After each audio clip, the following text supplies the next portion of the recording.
My fellow Idahoans, for months now, the Idaho legislature has debated its desired role in the state's response to declared emergencies.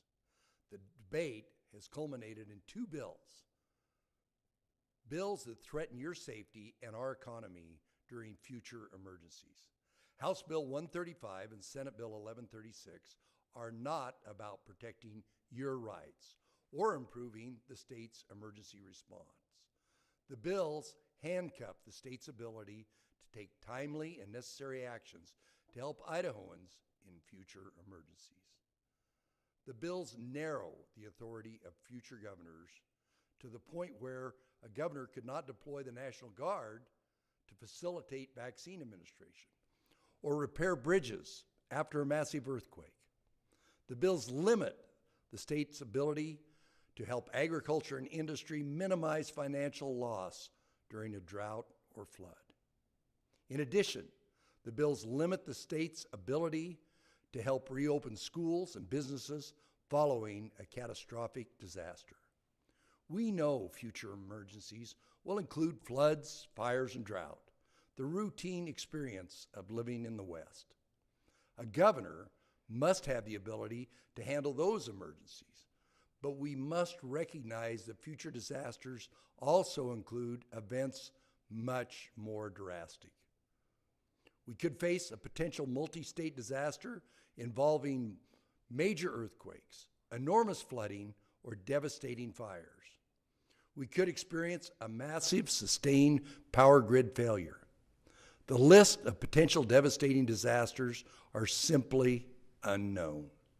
Future Idaho governors absolutely must be able to respond quickly and protect lives and livelihoods. The bills not only limit the state, but cities and counties as well. For example, our ability to evacuate a town in advance of a dam breach is hindered by the bills. The bills politicize our emergency response efforts and jeopardize critical funding for local governments during large-scale events. The entire legislative body, 105 individuals, would have to convene in Boise to extend an emergency declaration requested by Lewis County for months-long flooding.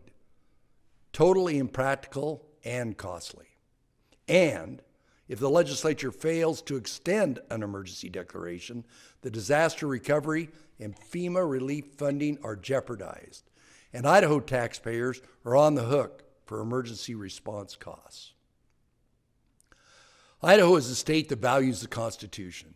These bills violate the Idaho Constitution on a number of fronts.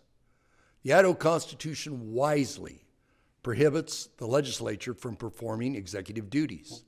Declaring and responding to emergencies are core executive functions defined by the Idaho Constitution and the U.S. Constitution, and rightly so. The executive branch has resources and can tap subject matter experts in emergency response to quickly and effectively deploy resources in fast-moving situations. The bills severely interrupt and slow down the emergency response because it becomes subject to 105 different opinions, adding more red tape and government bureaucracy, and potentially impacting lives and livelihoods.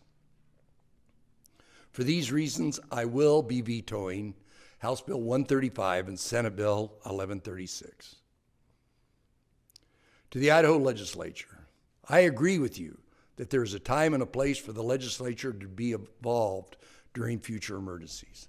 That is why I came to you early on this session and offered tangible solutions and a path forward for the legislature to become more involved in a way that would not affect the state's timely response during an emergency. I am extremely grateful to the members of the legislature who have taken the time to hear me out. You know who you are, and I appreciate you more than you know. Numerous stakeholders felt ignored: the National Guard, the cities, the counties, FEMA, state emergency managers, and business. This is just plain irresponsible. Let's be honest.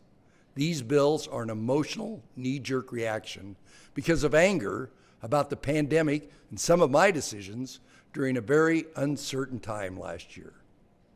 But I still believe when faced with difficult decisions, given the information I had at the time, I acted on balance during the pandemic response, and the strength of our economy today proves it. I listened to the experts, and Idaho was one of only a handful of states with the fewest COVID restrictions. We avoided a crisis in healthcare, and we now have the strongest economy in the nation. Thanks in part to quick action during the pandemic and my ability to deploy resources quickly through the constitutional authorities given the governor during a crisis. Any changes the legislature makes to the state's emergency response process should consider how Idahoans will be impacted during future emergencies. We need to look forward. Let's do this the right way and involve stakeholders in the solution. That's what Idahoans deserve. I urge my partners in the legislature who voted for these ill-conceived bills to reconsider their votes on the override. I urge Idahoans to share their concerns with their legislators as well.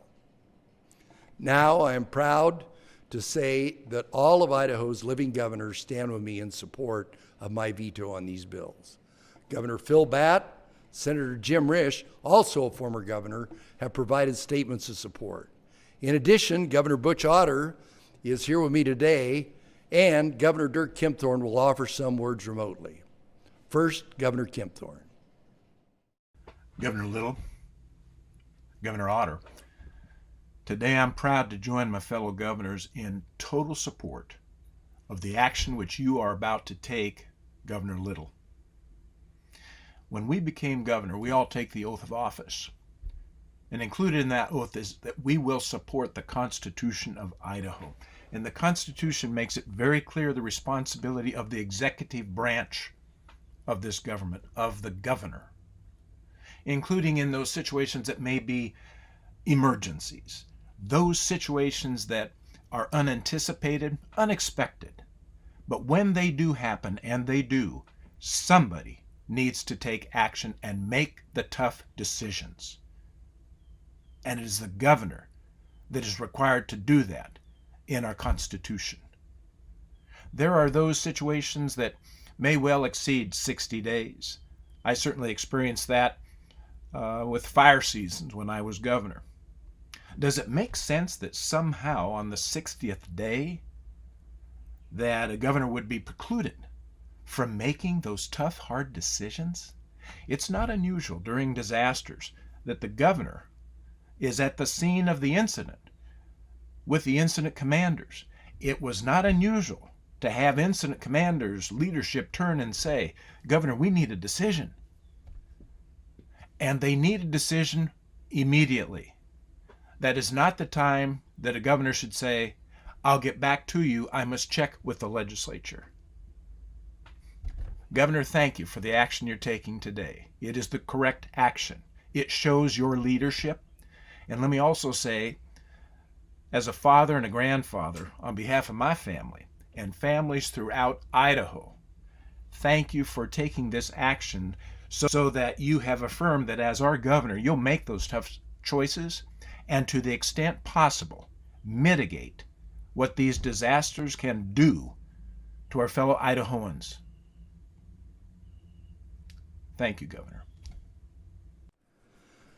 Thank you, Governor Kempthorne. I greatly appreciate you sharing your perspective with the people of Idaho. Now, Governor Otter would like to say a few words. Governor? Well, thank you. Thank you very much, Governor.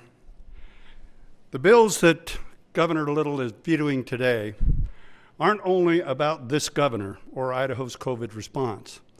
The bills Governor Little is vetoing today threaten the future, all future Idaho governors, all future emergencies, and the health and safety and prosperity of the people of Idaho, this great state, during any future calamities. Now we know that Idaho will face other disasters down the road. It's a part of life. And we all pray that the damage that's done to our property, to our people, to our families will be minimal. However, the Idaho Constitution gives the authority to the governor to swiftly respond during a crisis to protect lives, jobs, and the economy. That's the proper role of the executive, and that's why the separation of duties is so clearly established in our state's founding documents. The legislature is a deliberative body. It's designed to move more slowly and formulate laws and policy in a thoughtful manner.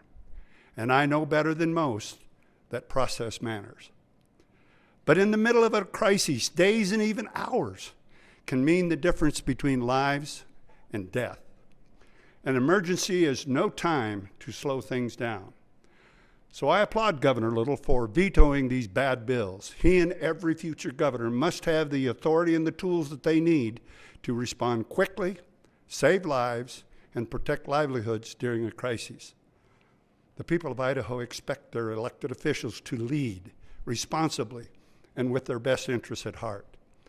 If the Idaho legislature really wants to constructively address how our state handles future disasters, it can start again by rejecting this flawed course and involve all parties in the conversation to get it right. Governor Little, thank you. Thank you, Governor Otter. I appreciate all our former governors for your supportive statements today. The people of Idaho need to hear what you have to say. My friends, the level of divisiveness is too high. The basic duties of the legislative body, perhaps better characterized as the everyday functions of state government, and the most important in day-to-day lives of the people we serve, have taken a backseat to fringe topics. Anger has dominated the dialogue, and as a result, the real work people have sent us here to do is impacted. Anger is the wrong reaction in these troubled times. Anger drives people apart during a time when we should be working together to heal and move forward. Rather than politicizing important issues, such as the state's response during a time of emergency, I invite us to work together on solutions. It's time to get back on track. The people of Idaho deserve our best. Our common goal is to create the best possible opportunities for us, our children, and our grandchildren. Let us return to addressing pathways to safety and economic prosperity for this and future generations. Thank you.